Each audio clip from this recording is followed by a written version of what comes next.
All right, guys, time for another game room update. I know I'm making a lot of them, but I'm doing a lot of stuff and adding a lot of things to the collection. And I want to go, maybe week by week, every 2 weeks, whatever it is, and just update as I go. So first thing you're probably going to notice is the diffused RGB strips, or strip, I should say. It's 100 foot, and it's this really soft, diffused lighting. It's actually really nice. And I have that running along the room, along the HVAC drop ceiling. So for, the vents and everything. So I have it along that, and then around the window there. Instead of going up, I went down just because the window's recessed. And to go up and run along that like I did on the other side wouldn't make sense from bottom to top. So I ran under it, and over there I go around it and then down the wall, and I end it right where it begins, roughly. So that worked out like that. Some more pictures were added. Same with over there. Actually, I think I might have had those in the last one, but these two are new. What else? Oh, so my Game Gear collection was down here, all smushed up in that little space.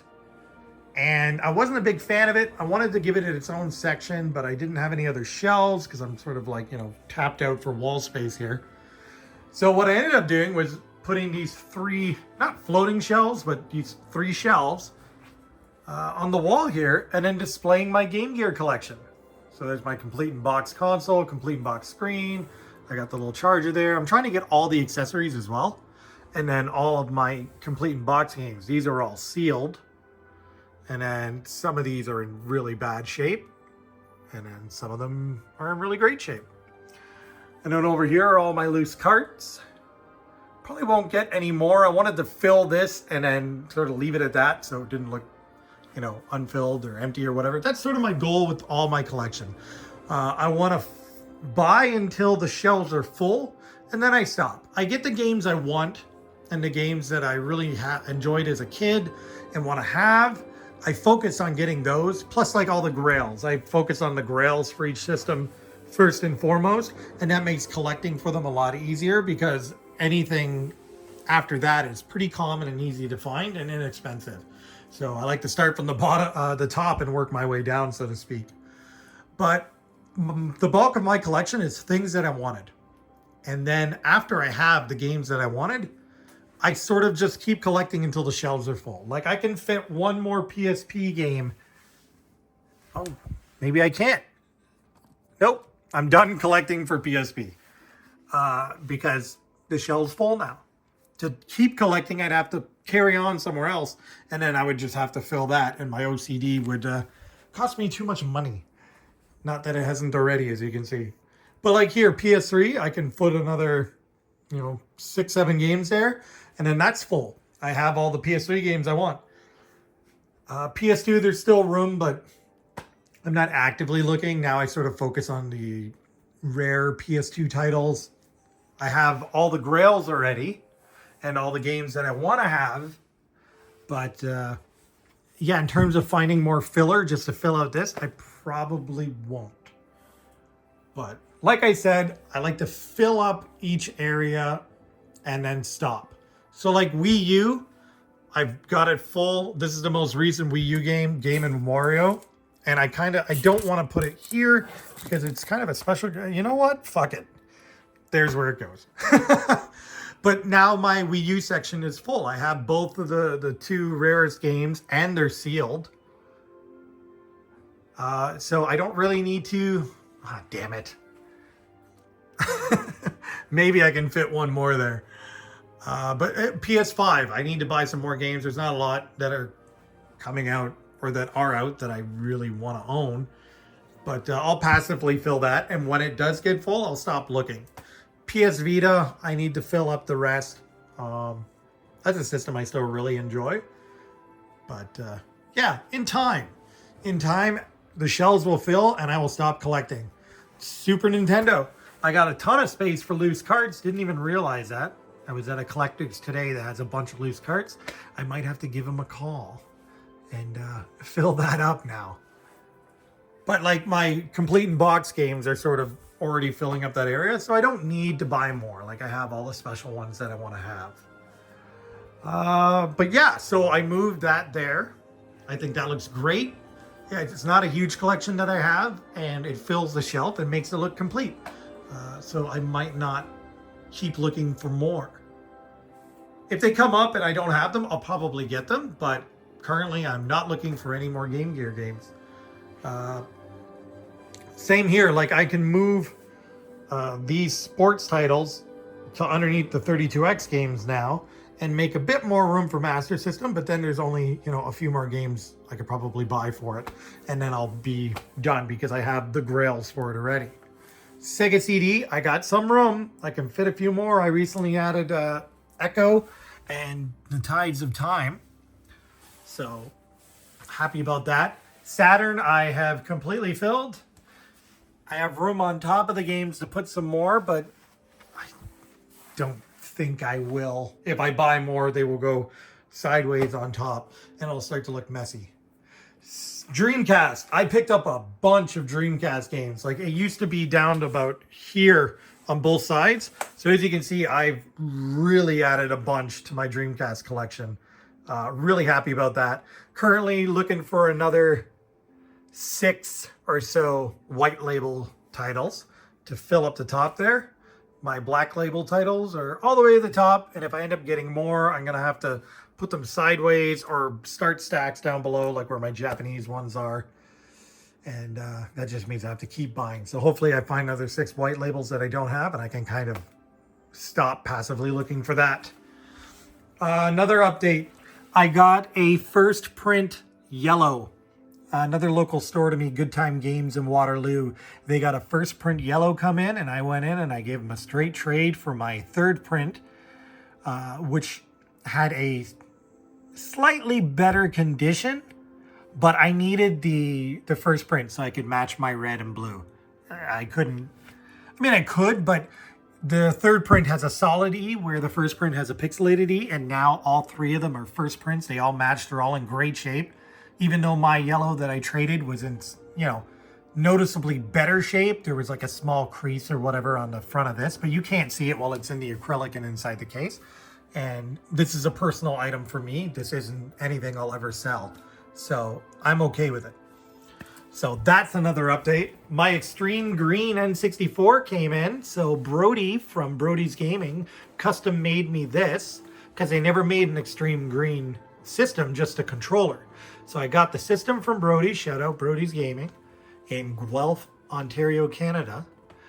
And I found this official Extreme Green controller from a local collector in KW here. Now, another thing that collector happened to have would be these. This is all 6 Funtastic N64s complete in box. Console, controller, hookups, power supplies, manuals, foam inserts, everything. These boxes are in amazing shape. There's very little wear considering how old they are. Like there's no dents or creases. There's one thing on Ice Blue. There's like a little bit of a dent in the front and it's in behind there. So that's why I have that one there so you won't see it. But other than that, these are in phenomenal shape. So now I have all 6 Funtastics loose. The Heart Gold, thinking of Pokemon. The Toys R Us Gold, as well as my custom Extreme Green. So over here I have 8 N64s. Then I have the Toys R Us Pikachu edition and the Japanese Pikachu edition. There's also a light blue Japanese Pikachu edition that's looks like this, just light blue, that I don't have, which I probably will eventually get. But this is the one you want. This is the North American Toys R Us exclusive version of it. So there's those. That makes 10 N64s. Then in here I have a complete in-box N64. It's been played, but it's in amazing shape. So that's, what, 11? Plus these 6, which is 17. And then if you go over here, I have my N64 that I play. So I have 18 N64s in my collection now.